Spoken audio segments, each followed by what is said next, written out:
All right, we're going to get started. I'm going to announce our next speaker. We would like to welcome Ashley Malco of Microbac. Ashley serves as Senior Vice President of Corporate Quality and Safety, with previous roles in operation and quality, overseeing the company's network of laboratories. She previously worked at Conagra Brands and has over 17 years of experience in analytical testing and manufacturing. She's going to speak today on how Microbac has leveraged Intellect's no-code platform to configure and launch applications that have contributed to Microbac's success. Ashley, the floor is yours. Thank you, Raquel. Good morning, everyone, or afternoon, depending on where you're located. I am excited to talk to you today about Microbac's successful onboarding and use of Intellect. So to give you a brief background of Microbac Laboratories, we are the largest family-owned and privately held third-party testing laboratory in the United States.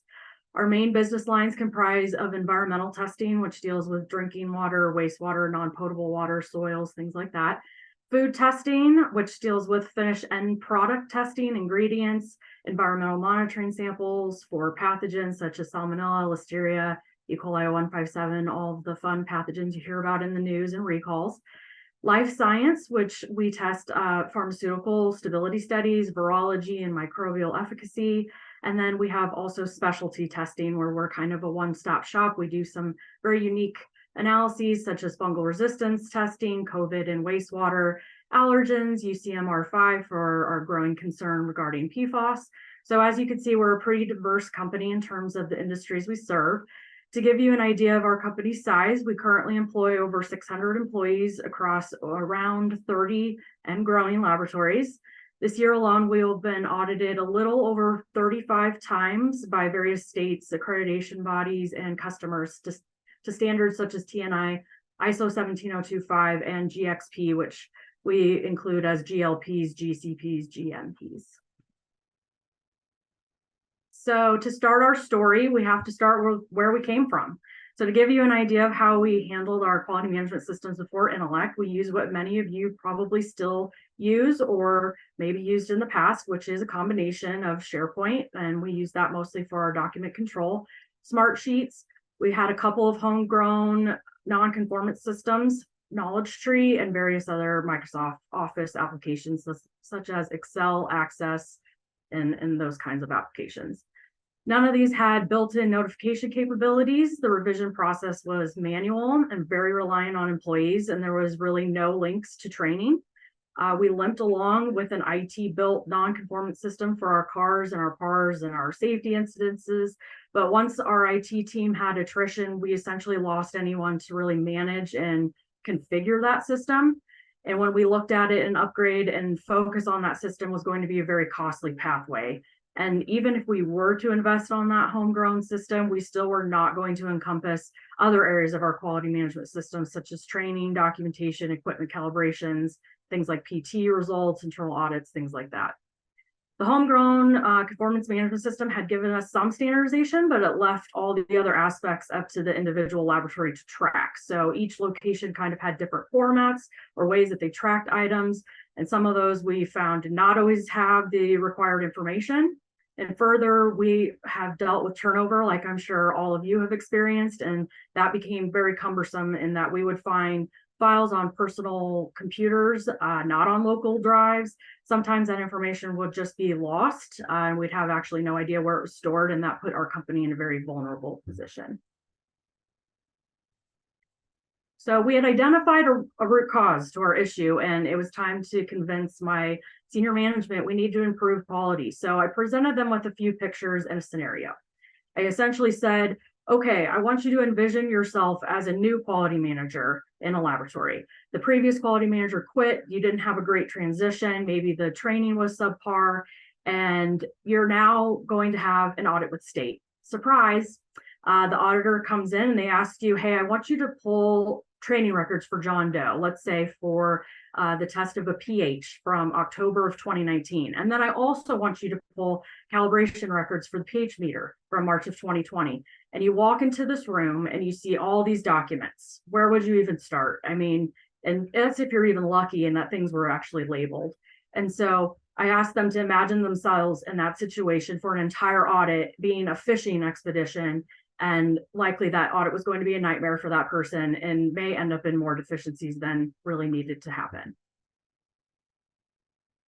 So that got the ball rolling and their heads thinking. And we combined that with explaining the cost of quality, because anyone in an operational role that you work with, without fail, understands money. So if you bear with me, if you know this principle, I apologize, but this is something we talk about a lot in our company, and it's to encourage a strong quality culture. And it's the cost of quality, which is essentially the cost of control, which means keeping our quality management systems in good standing in order to prevent issues.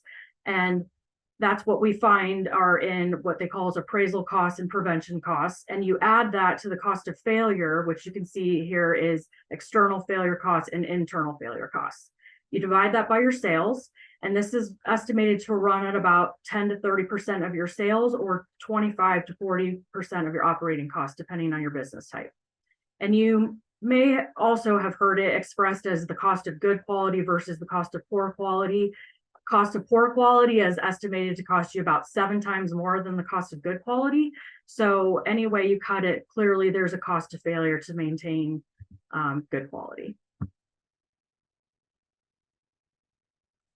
Another item I presented, because again, what operational leaders immediately think about in those principles is the cost of issues. So that's what I like to give them, what's referred to as the iceberg illusion. In their revenue sheets, they can identify costs of reprocessing, or in our industry, things like canceled tests or field service costs or paying for a truck on standby. And that's all what's seen and visible above the surface. But what they don't always see, and what's not always noticeable, is all the other costs that can get a company into some major trouble financially. Some of those costs aren't even completely able to be calculated, like the cost of a poor reputation or the loss of customer loyalty. And at the end of the day, this is meant to be a visual reminder to our operational leaders that the more you invest in the cost of control, and especially in a quality management system that supports your cost of control, the more we can reduce the cost of failures, or what is under the surface that can really take down the ship. To round out my pitch, I emphasize what a quality management software could do to improve the cost of control. And that's by consolidating and standardizing our standalone systems, such as CARS, document control, employee training, and the list that you see there. It was going to allow our corporate quality team and other management levels greater visibility from anywhere. No longer would we have to be on the company server to access drives, because it would all be in the cloud. And additionally, a system we thought would reduce quality gaps, boost productivity. Many of the options that we looked at contain automated workflows, and in our minds, that would increase general engagement with employees and accountability in their role in quality. And with all that laid out, essentially my leadership was sold. We went on to evaluate 8 total QMS manufacturers, including 2 that were specifically built off Salesforce. Salesforce is big in our company, and so having that integration was very important to us. And essentially this table depicts the major categories we evaluated. And as you can see, Intellect really had everything that we were looking for. Not only did Intellect hit the mark on all the categories, but we especially love the fact that we could build our own apps and the system's extreme flexibility. Having a software solution provider explain that we could build the systems to our needs and not fit our systems to the software made a huge difference in our evaluations.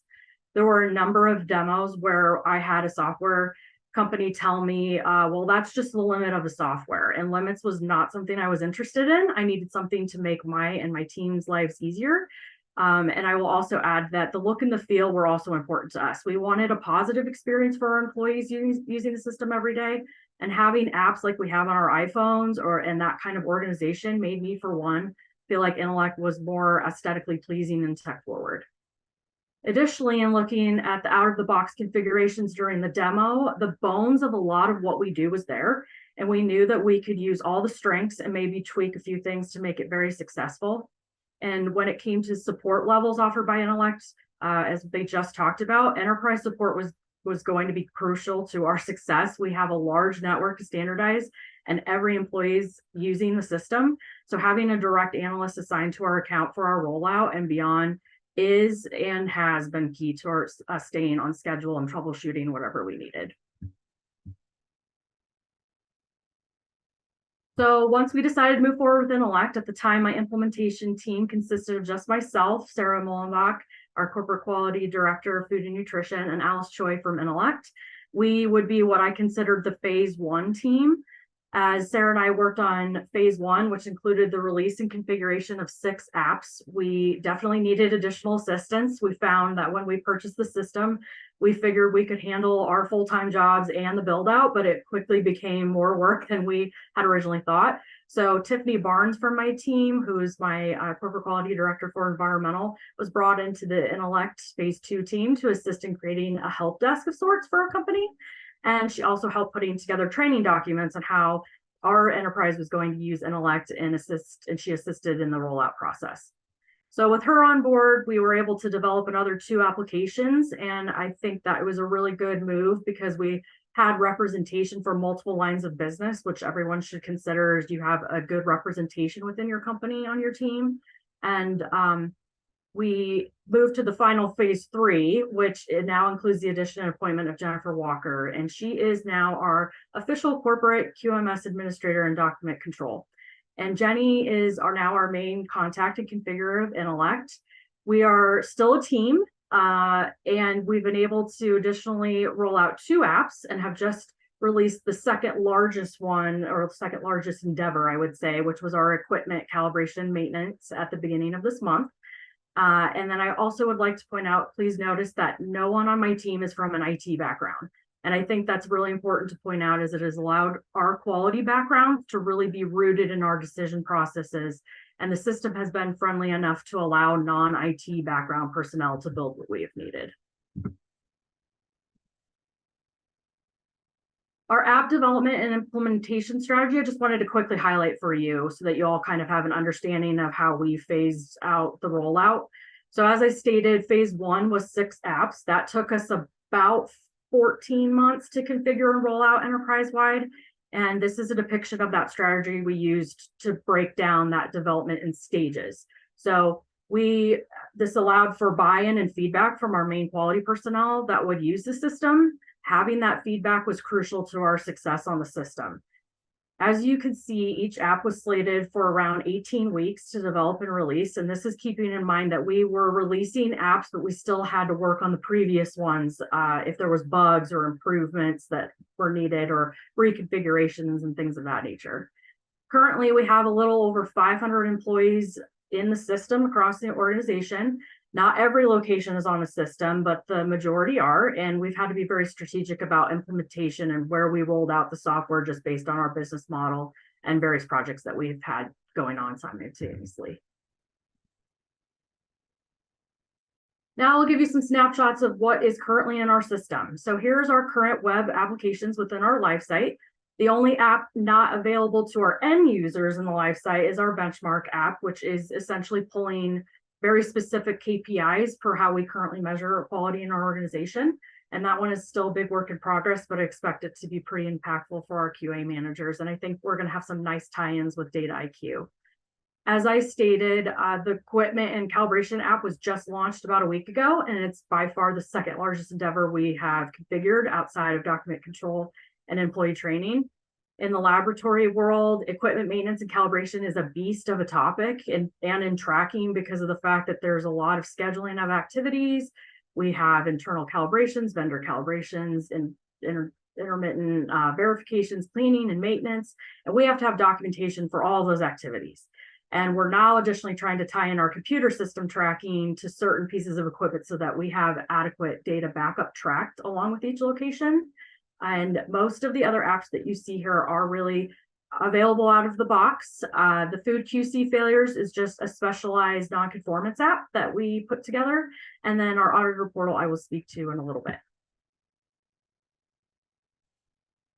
So when it came to configurations, we definitely took our processes and fit them into places using what we could out of the pre-existing, out of the box template. But where we saw room for improvements in our processes, we used the system to our advantage. And we focused on adding additional fields, creating or repurposing or renaming a lot of the fields, which is the benefit of this system. The first 2 apps we went to implement were document control and employee training. And as the 2, obviously those 2 go very hand in hand. And to understand our current size of the apps, as of this morning, we currently house over 3,000 active documents and a little over 1,000 active training courses. Document control was the first of the 2 that we worked on, and this is depicting our current workflow. And I'll take time just to talk about a few of the many configurations that we've done in some of these apps, but I will start with the collaboration step in document control. And that was a big win for our company, as we oftentimes have to have multiple hands involved in the writing and reviewing processes of our company SOPs, especially when it comes to the technical analytical documents. So instead of having to pass around the document for everyone to input and edit, we now had a way to involve multiple people in the system, get all the changes in one document. And for my team, that meant that we didn't have to spend time taking each Word document from each person and the comments and edits and trying to consolidate them into one single version. It also just completely eliminated the need for different people to spend time reviewing and editing that could potentially be making the exact same edits as the other person. So in recognizing that the document needed to be edited by multiple people, this is where we took the out of the box and we went one step further, and we configured a check-in and check-out process, which is kind of similar to what SharePoint has. And that's what you can see there to the right. And this was built to ensure changes remain on one single document. So if I have that document checked out for review, the other people cannot make edits until that document is checked in and available. And then obviously we can monitor it. The second largest configuration in the workflow was the addition of child documents. So for our company, we have a corporate standard operating procedures, but when it comes to some of the analytical corporate documents, there can be state to state differences in the method and how it's run based on some of the programs that we are accredited for. And so this led us to create a parent-child relationship and designation for our documents. And that way, our corporate standard could be placed as a parent document for each of the laboratories or states, and they could build an addendum of sorts that became the child to the parent document. And if we made an overall sweeping change to the corporate standard, then it would trigger an automatic review of the child document to ensure that that document was still in compliance and didn't need an update. Prior to Intellect, we simply did not have a way to easily trigger that kind of review with every one of the laboratories. And so we would literally have to check in with every laboratory individually to ensure that they actually had reviewed and recognized whether a change was needed. And as you can imagine, that's time consuming. Our employee training app workflow is the one I wanted to show, and admittedly, it is pretty intense. You can just ask our Intellect Alice. She completely helped us revamp the workflow as what I would consider as a more complex training than just a simple read and acknowledge on a document. Some of our activities include competency points for analyses and passing criteria for quizzes. So we not only built in a basic flow of activities for a basic document sign-off, but if a training is selected as it requires competence, it will take the training process through an automated workflow, as you can see. That ensures whoever is responsible for each part of the training process completes the required actions. So for instance, we talked about pH earlier. If we have an analyst who must be trained on how to conduct a pH test, the analyst will receive the SOP, they'll acknowledge it, they'll take a quiz. If they pass the quiz, it'll move on to training points, which is then required to be completed by a designated trainer. Now, if the analyst passes their competency points, great. But if they fail, it will be noted in the system and it'll boot it back for a retry. We have limits on the amount of attempts a person can make to pass a series of competency points. So if they get past 3 tries and simply just cannot pass the test, the system will alert the trainer for an evaluation to be completed external to the system as to whether that person should be reconsidered for an alternative job duty. And I don't have a view of it, but a very helpful tool that we also built is in order to bulk assign or sign off in bulk of trainings or reviews. We built tools for that to allow efficiencies for our quality management staff in onboarding and review of documentation. This is just another additional view of some of the modifications we made using that competency training question and areas that we made to attach very specific documentation that needs actual hand signatures and various other fields that we changed to be very specific to our training information retained in the system. Our corrective and preventive action app has had some unique configuration opportunities to allow the system to function similar to our other homegrown system that we had previously. One item that we liked about our homegrown system was how the investigations worked.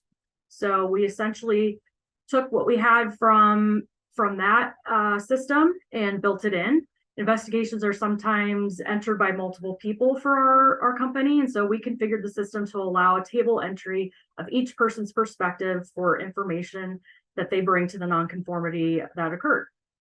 We can add as many people as we like, and we can still have a primary investigator that ultimately moves that workflow forward with those additional investigators' details, which we find to be very helpful.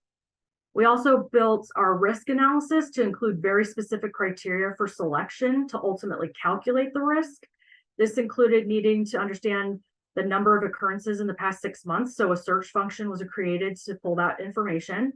And then we also added a graphic for the staff to understand what rating equated to what kind of score. Supplier management was pretty much an out-of-the-box implementation with a slightly more simplified review process. Additional perks we added in this application was the addition of an annual evaluation, which is a requirement with multiple of our accreditation bodies.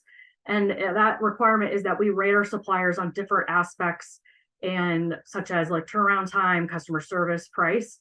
So this tab was built to complete that assessment and also configured to automatically populate as an activity to complete each year so that we maintain compliance with accreditation.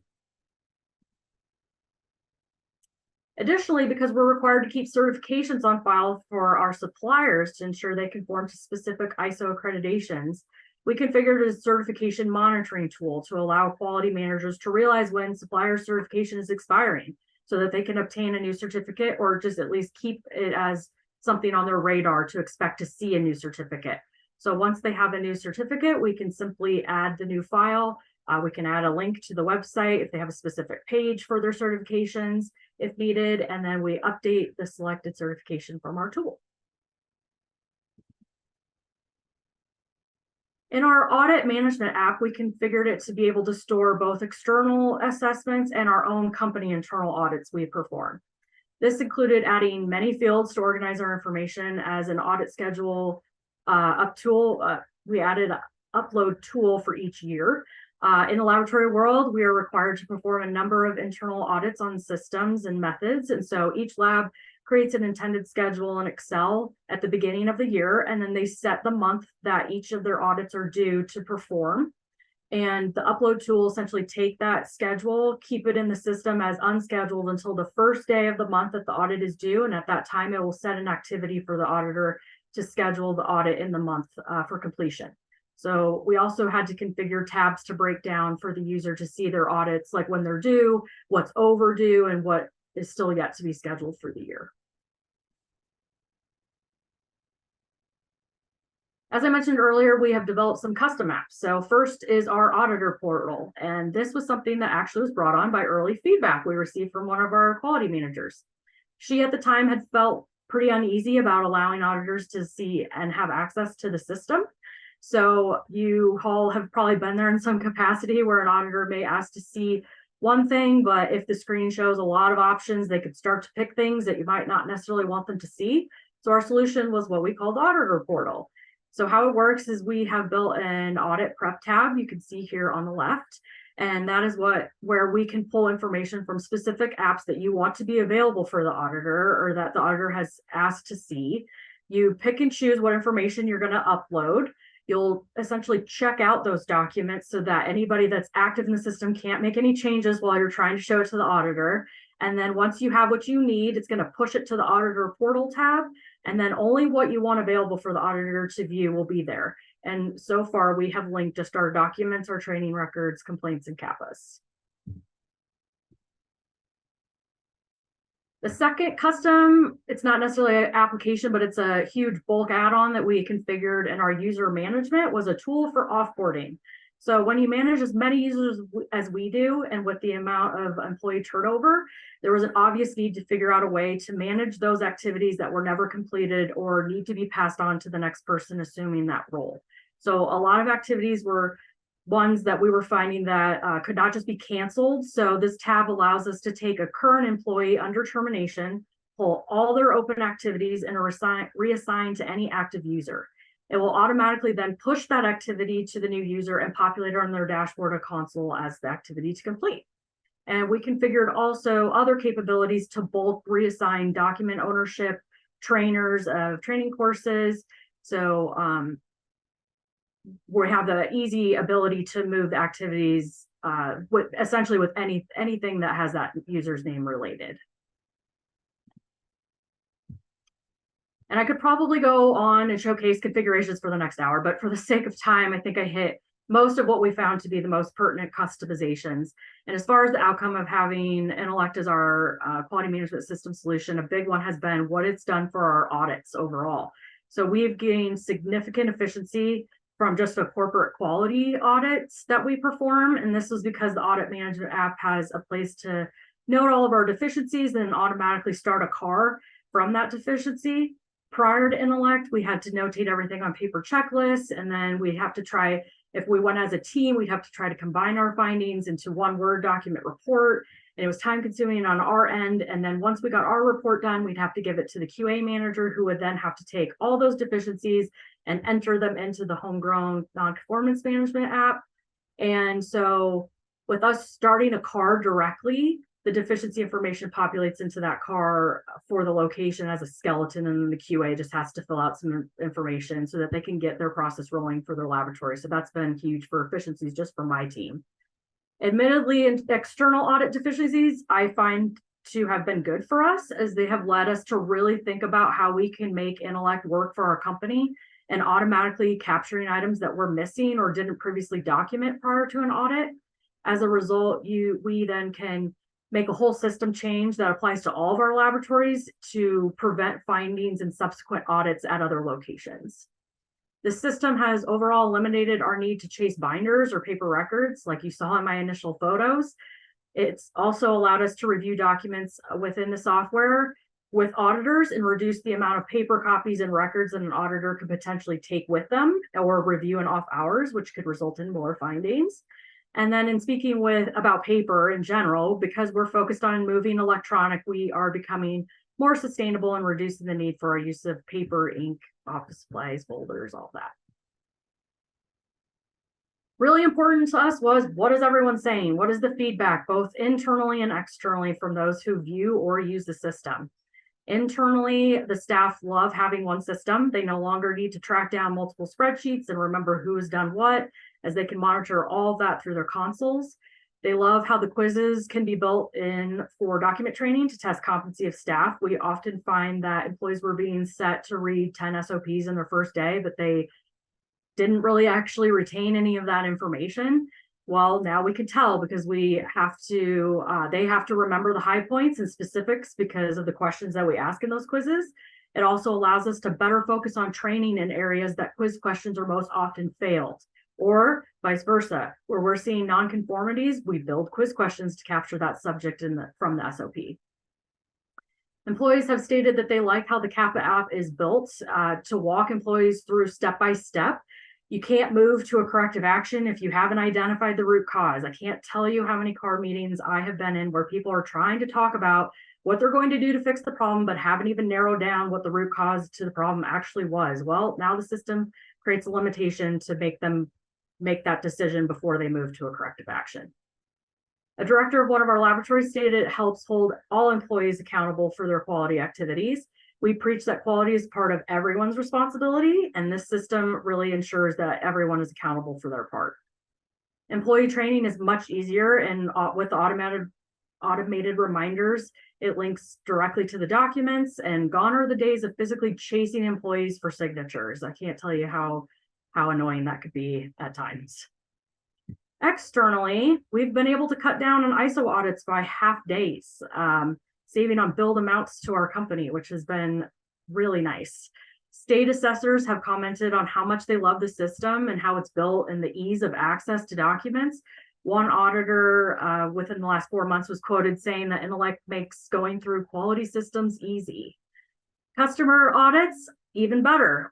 We had one that was scheduled for 2 days, and after 2 hours and being enamored with Intellect, they left satisfied with no findings. And then just 2 weeks ago, we had another customer audit where the QA manager called me up right after and said, the two gentlemen from that specific company, he's like, they came in, they looked like 2 kids in Charlie's Chocolate Factory when viewing the system. They were so impressed and thrilled with what we have done to improve quality in our company. They essentially left and they cited no deficiencies.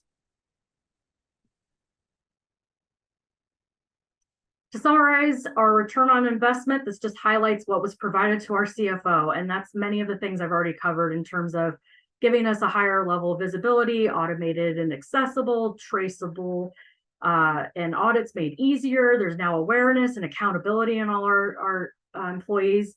And that's all just been great. We are now 2.5 years into implementation and continue to be very excited for the future. We have recently implemented Data IQ, as I kind of mentioned, and we've seen some major improvements on the dashboarding and unique reporting tools that we can provide for our quality managers, directors, and the rest of my senior executive team. We will be evaluating the EHS apps for our safety side of the business, and we have a slew of apps to implement and build for the future, which is one of the key reasons we purchased Intellect. The new AI capabilities, very interesting to us. We have not seen very many of our vendors, if at all, include AI just yet. Actually, Intellect was the first that I have seen. And we can certainly see the advantages to our employees being able to use AI to find answers to SOPs, or if we have that new QA personnel being able to find an answer to a specific question they might be asked during an audit. So that's going to be great for us. And with that, I thank you for your time and attention, and I think we might have some time for questions. Yes, we do. Thank you so much, Ashley. Really appreciate that insight into how you're using the QMS platform. We do have some questions already lined up for you. Again, as a reminder, if you have questions for Ashley, please enter them into the Q&A portion of your Zoom panel, not the chat, or else we will not see them. Feel free to enter them now, and we will hopefully get to them if we have enough time. I also wanted to mention before we begin, if you'd like to see a demo of the Intellect QMS software, please, you can contact us at intellect.com, or just simply type in demo into the Q&A portion of your Zoom panel, and we'll reach out to you.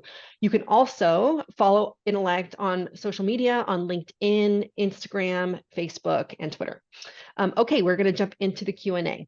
Let's see, first question. The Intellect app development and implementation project, or did the rollout include any validation under stage 3 testing?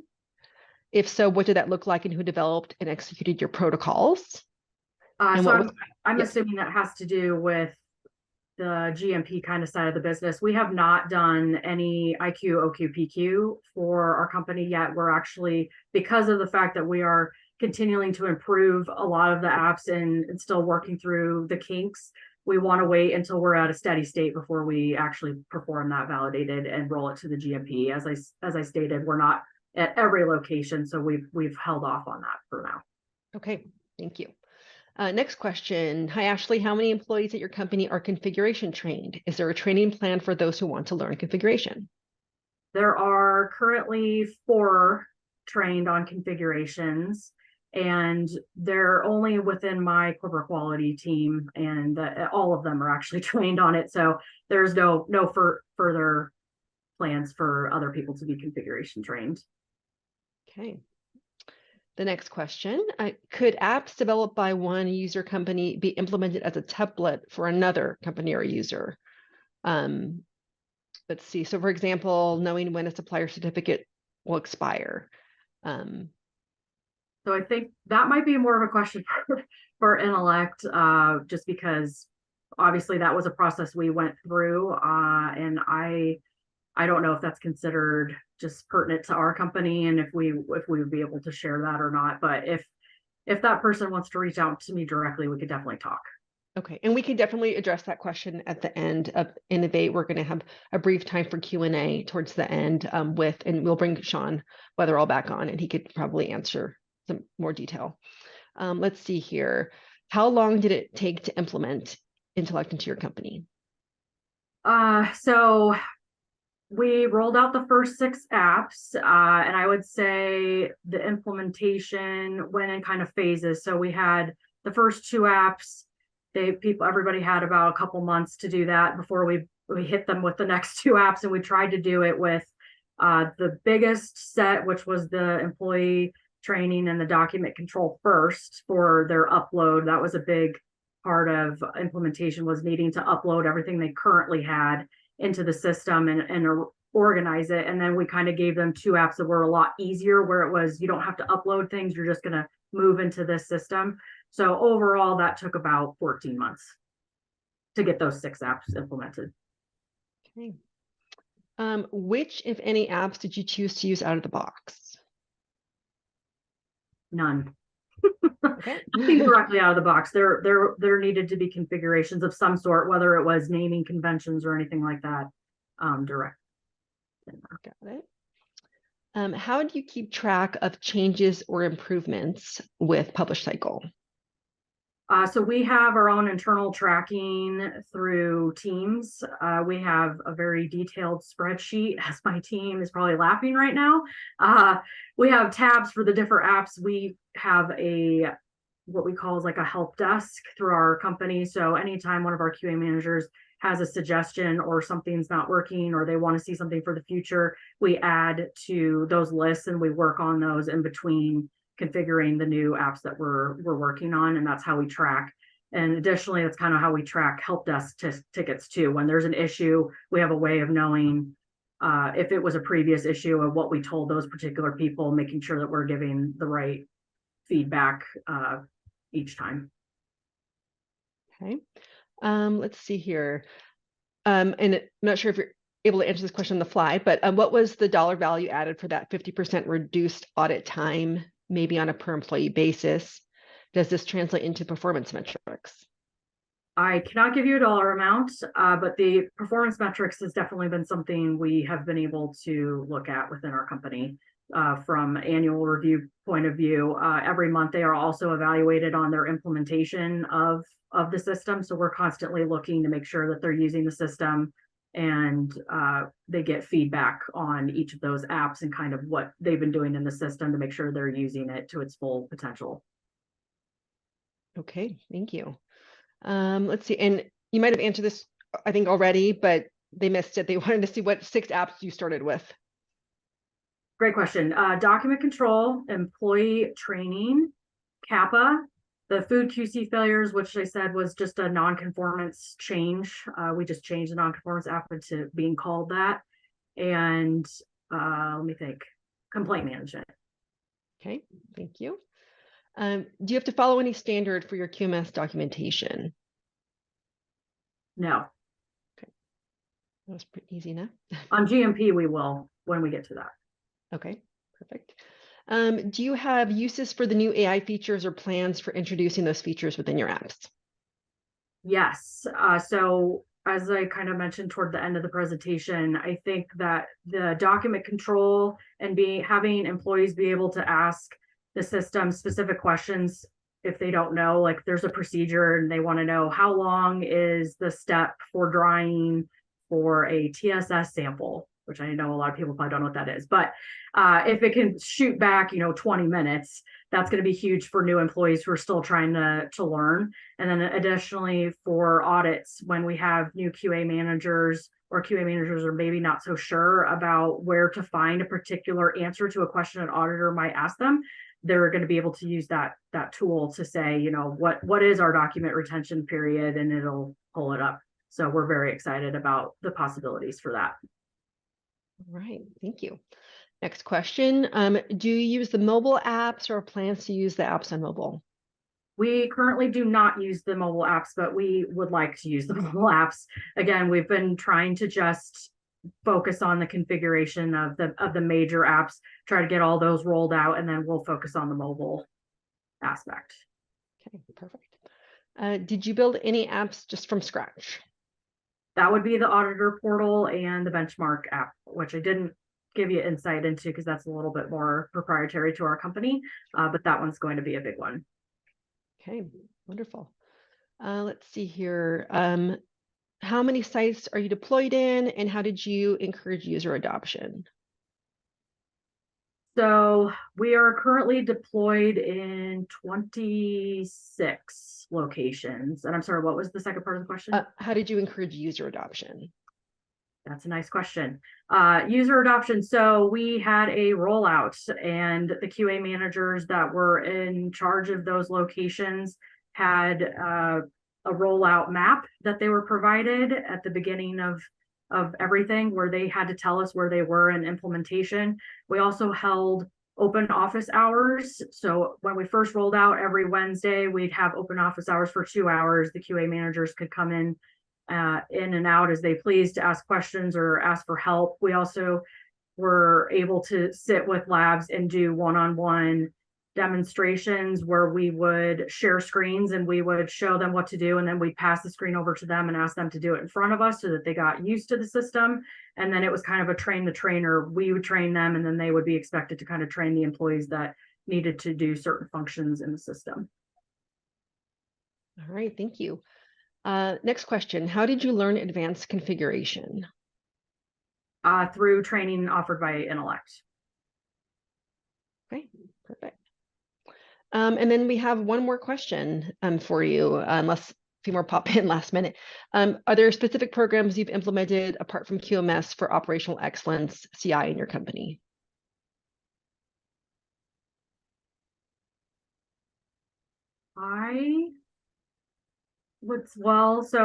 Salesforce has been a big one. We rolled that out around the same time we did this, which is why we had to be very careful about how we were implementing things and why we're so invested in its integration. So that's been a big one. But because Intellect offers so much and we can build a lot of apps, we have actually been focusing in our company about building what we can through Intellect to reduce the amount of softwares that exist. All right. Thank you, Ashley. If you would like to reach out to Ashley privately after this event, we included her email address in the slide that you're currently viewing. And of course, you'll get a copy of the slide deck early next week. Thank you so much, Ashley, for your time today. We really appreciate you and Microbac. Thank you. Thank you. Bye-bye.